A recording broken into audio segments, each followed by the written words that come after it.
يكاد البرق يخطف أبصارهم كلما أضاء لهم مشوا فيه وإذا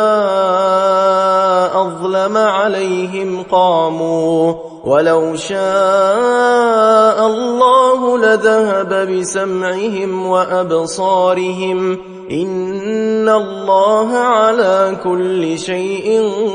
قدير يا أيها الناس اعبدوا ربكم الذي خلقكم والذين من قبلكم لعلكم تتقون الذي جعل لكم الأرض فراشا والسماء بناء وأنزل من السماء ماء فأخرج به من الثمرات رزقا لكم فلا تجعلوا لله أندادا وأنتم تعلمون وإن كنتم في ريب مما نزلنا على عبدنا فأتوا بسورة من مثله وادعوا شهداءكم من دون الله إن كنتم صادقين فإن لم تفعلوا ولن تفعلوا فاتقوا النار التي وقودها الناس والحجارة أعدت للكافرين وبشر الذين آمنوا وعملوا الصالحات أن لهم جنات تجري من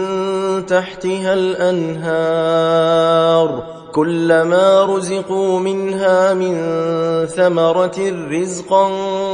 قالوا هذا الذي رزقنا من قبل وأتوا به متشابها ولهم فيها أزواج مطهرة وهم فيها خالدون إن الله لا يستحيي أن يضرب مثلا ما بعوضة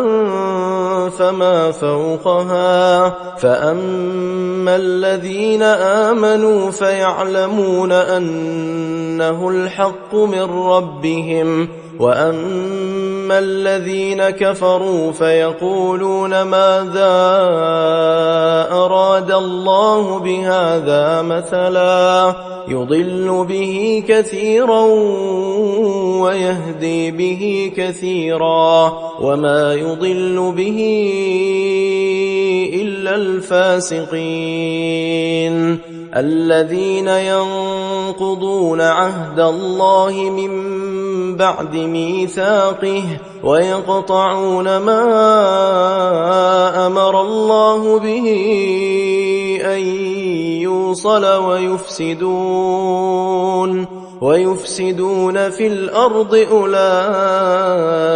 هم الخاسرون كيف تكفرون بالله وكنتم أمواتا فأحياكم ثم يميتكم ثم يحييكم ثم إليه ترجعون هو الذي خلق لكم ما في الأرض جميعا ثم استوى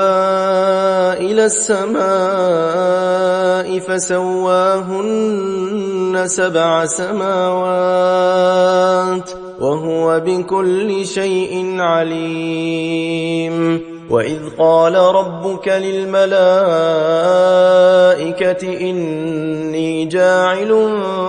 في الأرض خليفة قالوا أتجعل فيها من يفسد فيها ويسفك الدماء